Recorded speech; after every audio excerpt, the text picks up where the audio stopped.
buenas tardes, qué gusto de saludarles nuevamente.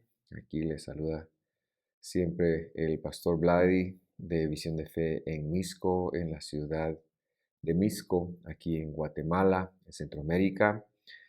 Es un gran gusto siempre saludarlos, saber de ustedes. Esperamos que al momento en el que vea este estudio usted pueda estar bien. Este es el estudio número 19. Si contamos el estudio que le llamamos Introducción a Gálata, pues sería el 20º estudio, ¿verdad? Así que estamos muy contentos de celebrar eso con cada uno de ustedes. Siéntase bienvenido y le invito también le invito también para que pueda visitar nuestro canal de YouTube, donde encontrará muchos otros videos, los videos de las citas del Señor, los videos de introducción al estudio bíblico, al conocimiento bíblico, los videos de nuestras prédicas dominicales. Y bueno, están ahí en listas de reproducción para facilitar que usted y otras personas puedan acceder a ellas.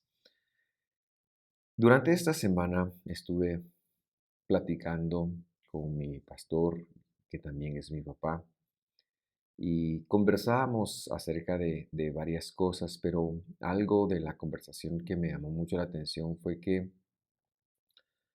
personificamos la verdad, es decir, la verdad es Dios, la verdad es su palabra. Entonces nadie tiene la verdad, ninguna persona tiene la verdad, y todos aquellos que nos dedicamos a enseñar las escrituras somos estudiantes de la verdad. Es en ese espíritu que yo le animo a que saque su papel, lápiz, lapicero, haga anotaciones, tenga preguntas y si tiene alguna observación, alguna pregunta y quiere dejarla en los comentarios, le invito a hacerlo. Y también es en ese espíritu de ser un estudiante de la verdad que le invito en este momento a pedir la revelación de nuestro Señor, pues Él es la verdad. Él tiene toda la verdad. Nosotros somos estudiantes de ella. Padre que estás en los cielos, gracias por tu fidelidad. Bendito seas tú que nos has develado tu palabra como lo has hecho, pero estamos seguros que este es un proceso y te pedimos que lo hagas otra vez en este momento, que podamos todos conectar, que podamos avanzar y que en este estudio nos acerquemos un poquito más a ti, un poquito más a tu esencia, un poquito más a la verdad. En el nombre de nuestro Redentor oramos. Amén y amén. Como siempre, me gusta empezar con un pequeño recordatorio. Hoy avanzaremos algunos versículos.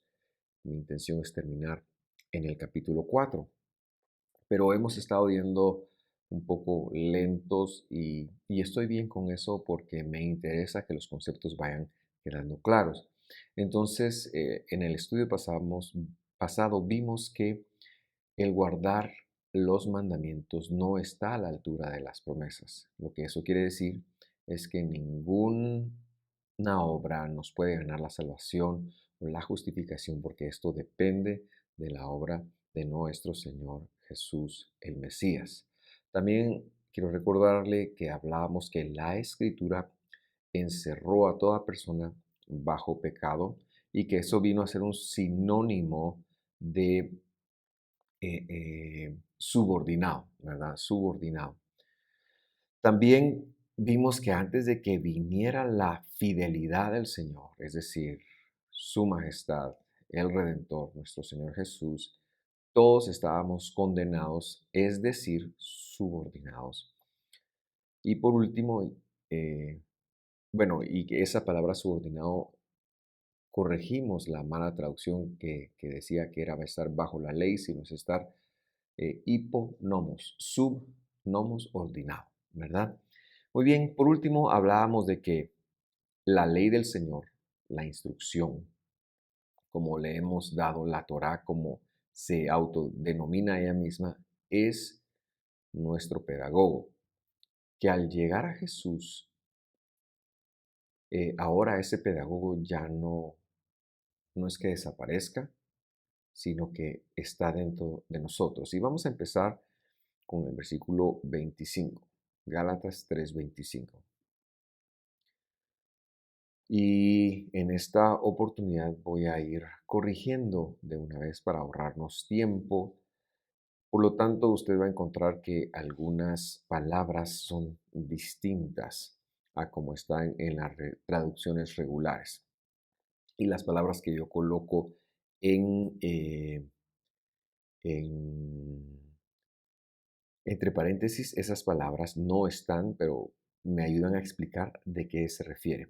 Versículo 25 dice, pero ahora que ha venido la fidelidad, y yo subrayo, como ya lo dije, entre paréntesis, Jesús, la fidelidad es Jesús, ya no estamos bajo el pedagogo, ya no estamos bajo ayo. Algunas personas se toman de esto para interpretar muy feo este pasaje y aprovechar para decir, ya no estamos bajo el ayo. Pero para interpretar esto muy bien, quiero recordarle lo que ya mismo la escritura ha dicho que era el nuevo pacto, ¿verdad? Y de esa manera podamos tener una claridad qué significa no estar bajo el pedagogo, bajo el tutor, bajo el ayo, como han traducido, pero la palabra que está ahí es pedagogo. Entonces le invito a abrir su Biblia y si no, pues también en la pantalla le va a aparecer. Le invito a que usted lea Jeremías capítulo 31, versículo 33. Y leemos, y dice así, porque este es el testamento que haré con la casa de Israel. Después de aquellos días, declara el Señor, pondré mi Torah, mi instrucción dentro de ellos. Este es el pedagogo cuya función ha sido hacernos conectar que necesitamos ser homologados, que necesitamos ser graduados y que esa graduación solo viene cuando recibimos la fidelidad de Dios, es decir, cuando recibimos a Jesús dentro de nosotros. Entonces pondré mi Torah dentro de ellos y sobre sus corazones la escribiré. Y yo seré su Dios y ellos serán mi pueblo. Muy bien, pero lo que me importa más leer es el versículo 34.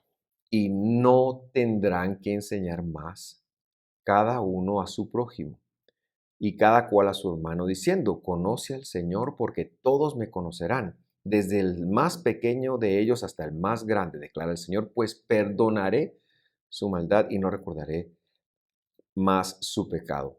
Esa aclaración o esa expansión de lo que está diciendo en el versículo 33, que ahora hace en el versículo 34, no tendrán que enseñar más, no necesitarán un pedagogo, sino que ahora todos me conocerán. ¿Por qué? Porque el pedagogo está dentro. Es como bien hemos hablado el ejemplo del colegio o de la universidad. En el momento en que usted se gradúa de una carrera profesional, la universidad no desaparece, pero usted ya no está bajo la universidad. Sin embargo, esos conocimientos y esa profesión está dentro de usted y usted está ahora con una competencia nueva. El nuevo nacimiento, el nuevo testamento, el nuevo pacto, lo que nos está recordando es precisamente eso, que tenemos la competencia para poder vivir dentro de la instrucción de Dios, dentro de la ley de Dios. Ya ella no está para decirme, eres un pecador, porque ahora el pecado yo no estoy más subordinado a él, sino que por la obra del Mesías Redentor, ahora no se enseñorea más de mí. Yo puedo, por el poder de Dios, por la obra, no es una habilidad mía, y yo puedo conquistar ese pecado, puedo decirle que no al pecado y vivir entonces dentro de las competencias, dentro de las características de Dios, porque cuando Jesús viene y recibimos la vida eterna, tú recibes el poder de Dios, el Espíritu de Dios, y ya no necesitas un pedagogo entonces que te diga que estás pecando porque tienes certeza de que lo que estás haciendo no está bien. Si no la tienes, entonces eso hay que revisarlo porque esa es la obra redentora de Dios y habría que revisar bien qué está pasando y debes de arrepentirte para conectar tu salvación y que de verdad recibas la salvación, porque esa es la garantía, ese es el sello. Entonces, cuando el Señor viene y te salva, eres libre del poder del pecado. Perdón, ya no eres un subordinado al pecado. Eso es todo. El Nuevo Testamento es precisamente eso, dejar de ser un subordinado al pecado. Entonces, la Torah, la instrucción ya es para disfrutar, es para vivir, es para, como decía David, cuánto amo tus mandamientos, son mi deleite de todo el día y para conectar que si obedezco los mandamientos, tengo, por supuesto, una remuneración aquí en la tierra, pero que no es para vida eterna. Entonces, los mismos mandamientos que antes eran un pedagogo para que supieras que era el pecado, al recibir el nuevo pacto, el encargado de dirigirte es Dios, pero nuevamente para vivir dentro de los mandamientos. Entonces, no estar, para terminar esta parte aquí, bajo el pedagogo, según el contexto este, es ya no estar subordinado al pecado. Porque la Torá, la instrucción te decía, debes de arrepentirte, hay una promesa para Abraham, hay una promesa, un día Él vendrá y lo salvará, pero de todas maneras ni los sacrificios quitaban todo el pecado, ¿verdad? No lo quitaban, no quitaban el poder del pecado. El sacrificio del Señor sí lo quita. Jesús y su fidelidad me condujeron entonces al arrepentimiento y puedo vivir una vida que le agrade a Dios, una vida con propósito, una vida de servicio a Dios. Porque como también lo hemos platicado, el ser humano no tiene un intermedio y en esto quiero recordar las palabras de Josué Piedrasanta, el doctor quien predicó hace algunos domingos, el 22 de noviembre para ser específico, en la iglesia, y él decía que uno realmente no tiene elección de servir o no. Uno va a servir. Lo que uno tiene elección es a quién, si a Dios o al maligno. Y me gusta tanto eso porque ahora podemos escoger servir a Dios viviendo dentro de su palabra. Y hay un versículo que refuerza lo que estamos tratando de dar a conocer aquí, que está en Primera de Juan, capítulo 3 versículo 4 y quiero que me acompañe para allá, por favor. Vamos a leerlo. Y dice así, todo el que practica el pecado, practica también la infracción de la ley. Quiero que haga el, el enlace que el apóstol está diciendo. El que practica el pecado, es decir, aquel que eh, no es guiado por Dios, aquel que sabe que está cometiendo un pecado, pero no le importa, pero no quiere dejarlo, pero no va a renunciar a eso. Ese es el que practica el pecado. Entonces dice, esta persona está practicando la infracción de la ley. Es decir, el pecado es una infracción de la ley. Y eso es lo que termina garantizando el versículo. Pues el pecado es la infracción de la ley.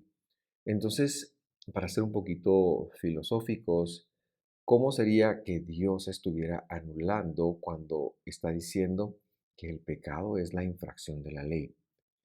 Y no podemos caer nosotros en esa trampa que muchos han caído de seleccionar mandamientos, porque como lo hemos visto precisamente en esta carta, todos los mandamientos son las competencias de Dios, son las características de Dios y el poder del Espíritu Santo es para vivir dentro de esos mandamientos.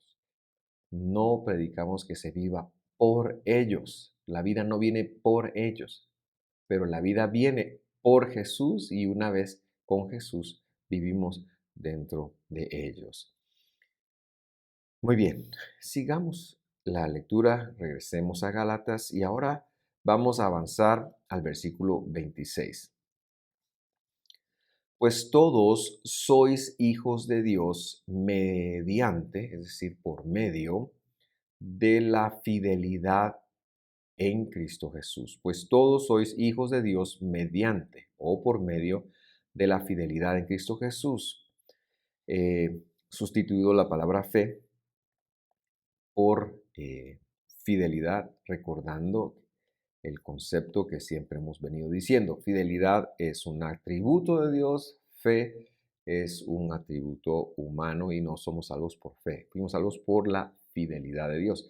Sin embargo, aquí hay un reto y el reto es la preposición en. Entonces, cualquier persona podría decir, somos hijos de Dios mediante la fidelidad, por medio de la fidelidad, es decir, por medio de Jesús, en Cristo Jesús. Entonces, se podría pensar que cualquiera con creer, sin revelación, sino porque decide creer, tuvo un chispazo. Y el problema de creer es ese, el problema humano es ese, ¿verdad? Que si hoy creo y mañana ya no creo, entonces eso me excluye o de alguna manera boicotea mi fe.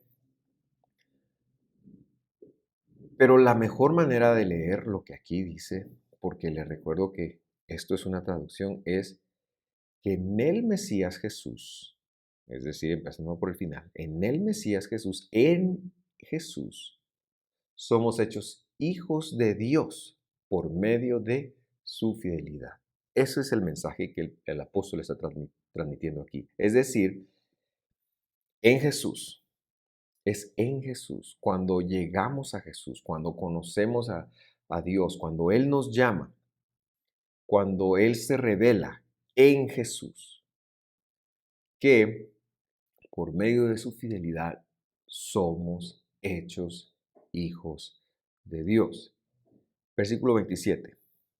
Vamos avanzando un poquito más. Porque todos los que fuisteis bautizados en Cristo, de Cristo os habéis revestido, porque todos los que fuisteis bautizados en la figura del Mesías habéis sido revestidos. Aunque mi tema no es el bautismo, vamos de todas maneras a decir que la palabra bautismo significa inmersión. O sea, que todos los que fueron inmersos de alguna manera en el Mesías, en Jesús, que fueron colocados dentro de Jesús, que no es obra humana. Aquí lo puede ver. Los, esta es una voz pasiva. Las personas fueron inmersas en Jesús. Usted y yo fuimos inmersos en Jesús. No nos tiramos a la piscina de Jesús, sino que Él nos condujo a ser inmersos en Él. ¿Y qué es ser inmerso? El agua representa la doctrina de Jesús, representa los mandamientos de Jesús, representa las enseñanzas de Jesús, representa lo que Él interpretó en los 4 evangelios de los 613 mandamientos que le entregó originalmente a Moisés. Eso es ser inmerso en el Mesías, ser colocado dentro de toda esa doctrina que poco a poco vamos desarrollando un aprendizaje a eso. Entonces, al ser inmersos, nuestra vida fue revestida, nos quitaron las ropas de impiedad, de otras doctrinas, de otras filosofías. Por eso es importante no mezclar filosofías ajenas a la escritura, que hoy lamentablemente es casi imposible decir que encontramos una organización que no tenga filosofías externas que permeen lo que se está enseñando. Y como dicen por ahí, ¿verdad? El que esté libre de pecado, que tire la primera piedra. Yo no puedo decir eso de mí, pero sí podemos empezar un proceso de corregirnos para que conectemos que en el Mesías ahora estamos revestidos de Él, que es para que nosotros demos a conocer nuestros vestidos, que son las doctrinas de Jesús. Por eso es que el versículo 28 dice, no hay judío entonces, ni griego, no hay esclavo ni libre, no hay hombre ni mujer, porque todos somos unos en Cristo Jesús. Claro. ¿Por qué? Porque fuimos revestidos. Nos quitaron las ropas de injusticia y nos pusieron unas ropas de la justicia de Dios. Y creo que es importante recordarlo con ejemplos, y el de la escuela es muy bueno. No importa si usted era de alguna raza, si era de algún estatus social o si era de género masculino o femenino, que de alguna manera son tres de los grandes rubros que se usan para diferenciarnos, ¿verdad? En primer lugar, en este versículo vemos, por ejemplo, el judío y el griego. Y los judíos mantenían una cierta pureza de la raza, no querían mezclarse. Y Pablo lo que está diciendo ahí no es que hay que mezclarse, sino está diciendo que la salvación puede llegar a cualquier raza, en primer lugar. En segundo lugar está el ser esclavo o libre, que es un estatus en este, en este contexto, es un estatus social, es un estatus eh, casi que de clase social. Entonces no hay esclavo ni libre, dice él. Y luego está el problema del género, ¿verdad? El machismo, el feminismo y todas esas cosas. Jesús dice, no hay hombre ni mujer porque en Jesús cobramos ahora identidad. Es decir, ahora que el pedagogo está dentro de nosotros, funciona para todos.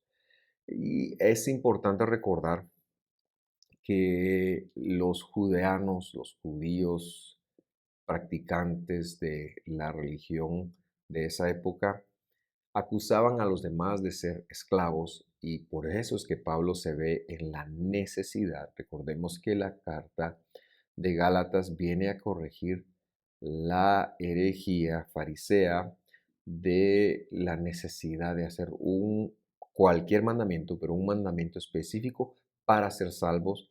Y eso es algo que tenemos que tener siempre bien presentes cuando leamos esto, ¿verdad? Pablo lo que está diciendo, no es una cuestión de mandamientos y toda la explicación gira de la carta alrededor de eso. No, es la fidelidad de Dios en el Mesías Jesús la que nos salvó. Gálatas 3:29. Si ustedes son del Mesías, entonces son descendencia de Abraham. ¿Quién es Abraham? Abraham es el heredero del mundo venidero, de las promesas. Y por eso es que dice herederos según la promesa.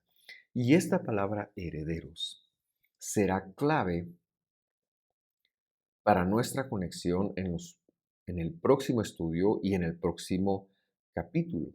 Pero lo que está confirmando acá el apóstol es que los que antes estábamos subordinados, que estábamos subordinados por el pecado, bajo la ordenanza del pecado, cuando el Mesías Jesús llegó a nosotros, fuimos graduados, pasamos a tener una competencia y esa graduación que Él nos da por su pura benevolencia, por su pura fidelidad, nos coloca como Abraham, herederos según la promesa. Somos descendencia de Jesús en Abraham.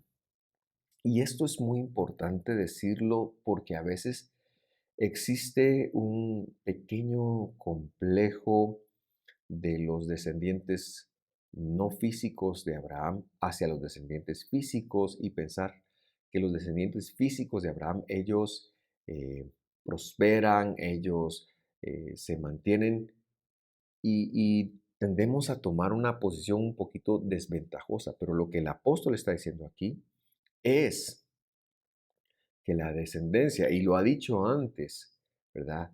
La descendencia es por promesa, es la semilla.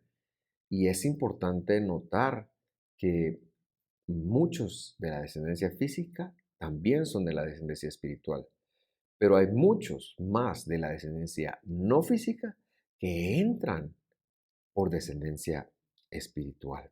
Entonces confirmamos que éramos subordinados y ahora fuimos graduados y eso nos convirtió en herederos, es decir, en descendencia de Abraham por Jesús.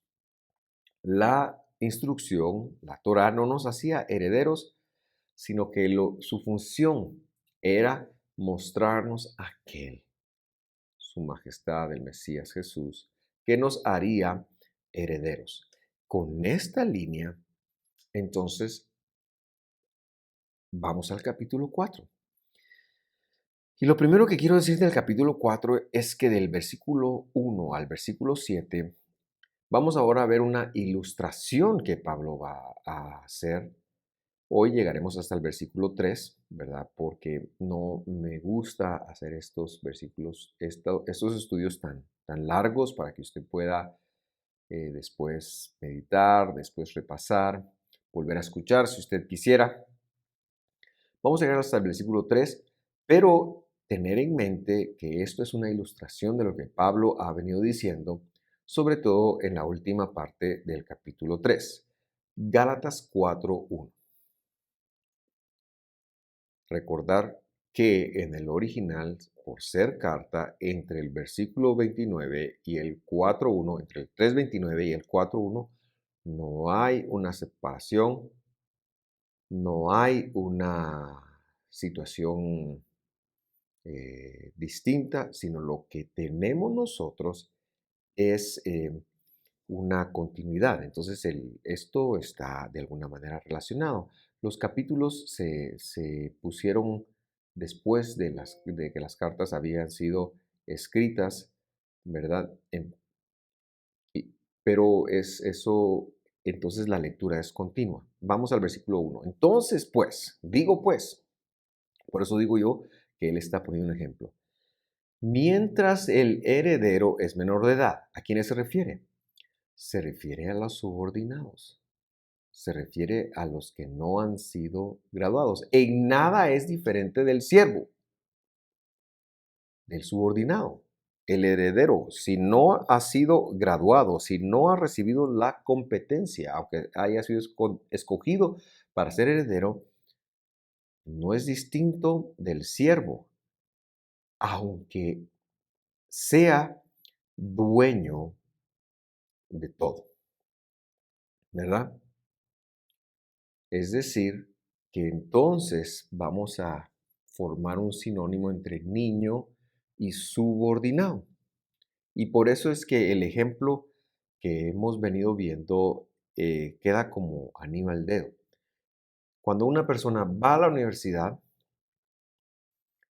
no puede ejercer la profesión hasta que no tenga el cartón.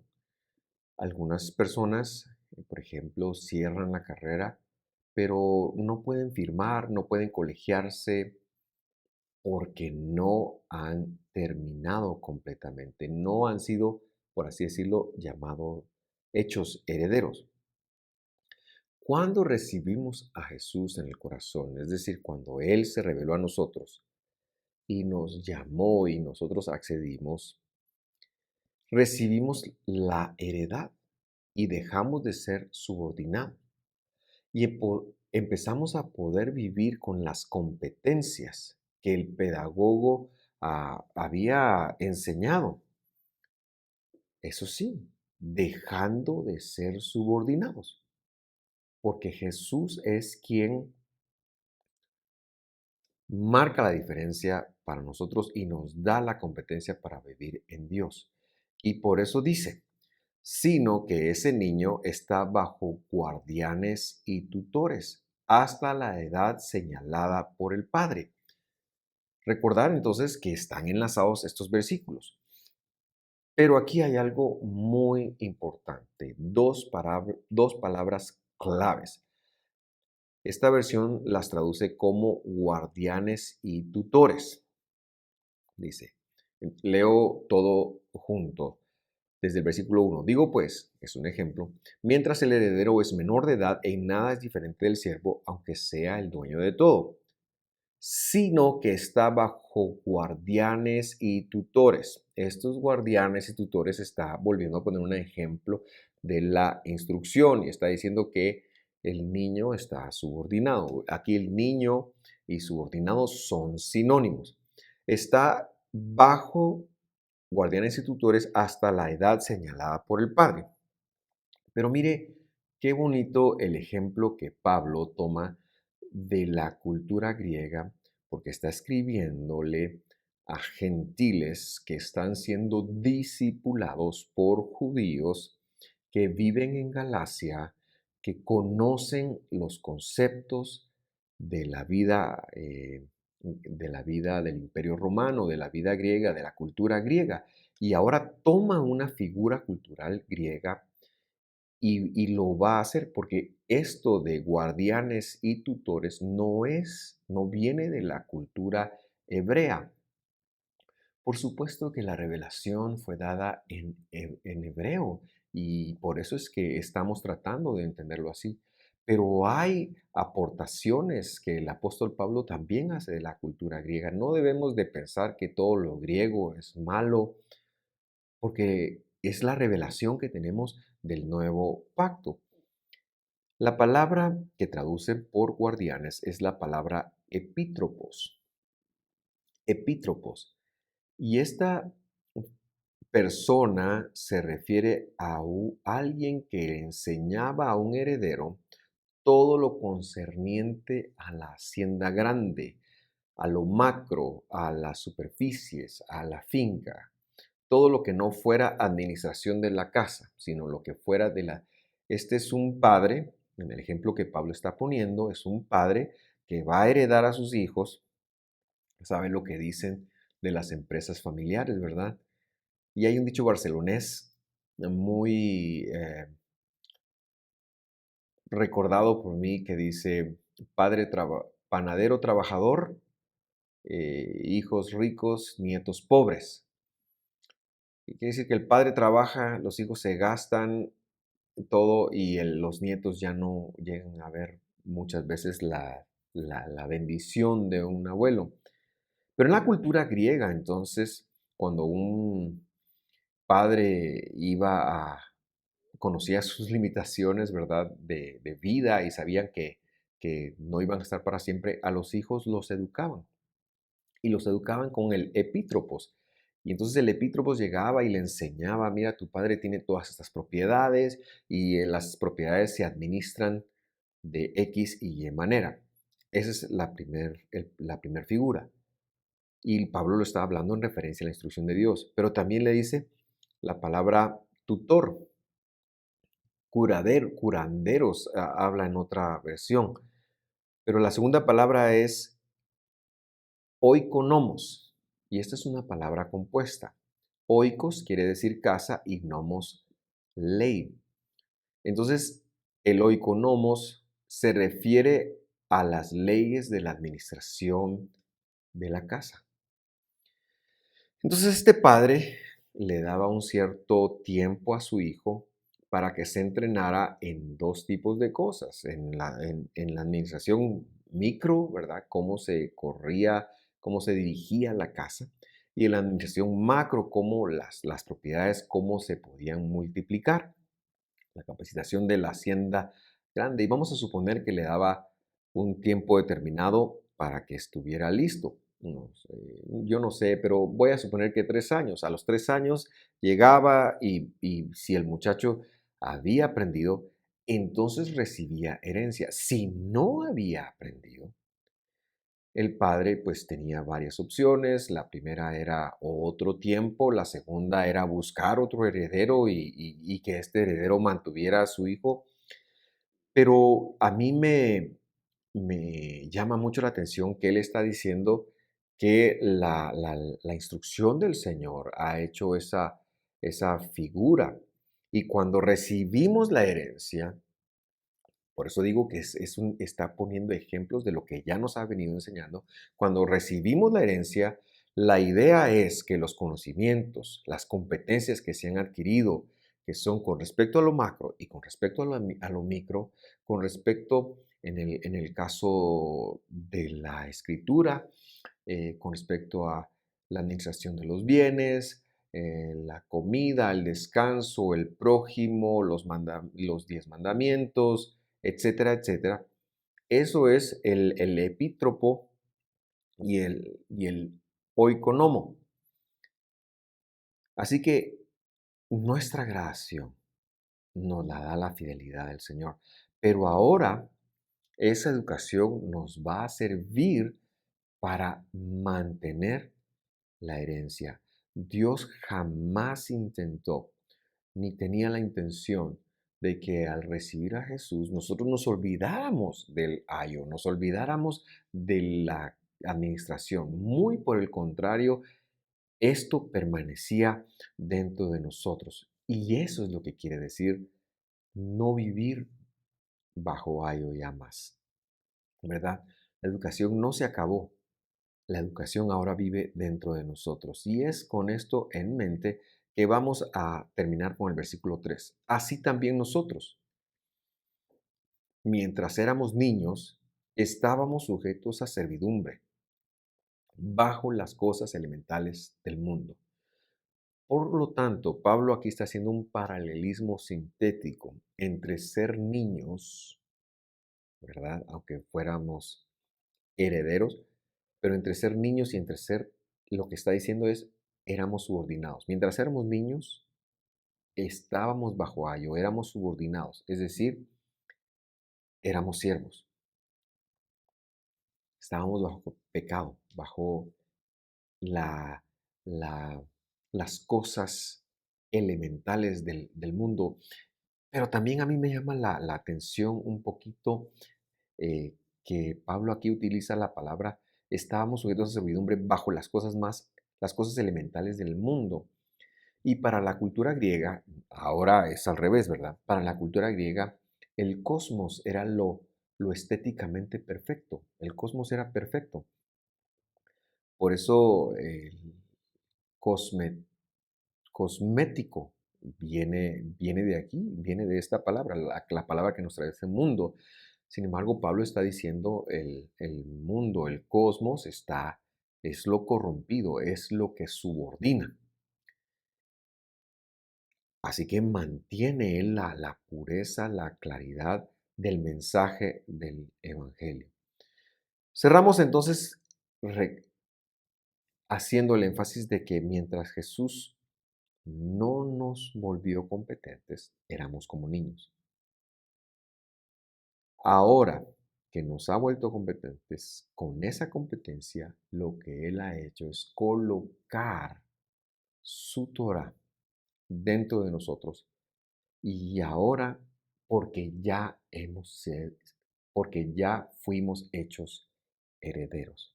Cuando recibimos al Señor y somos hechos herederos, ya la administración de la casa grande, de la hacienda grande, la administración micro de la casa, sabemos cómo hacerla.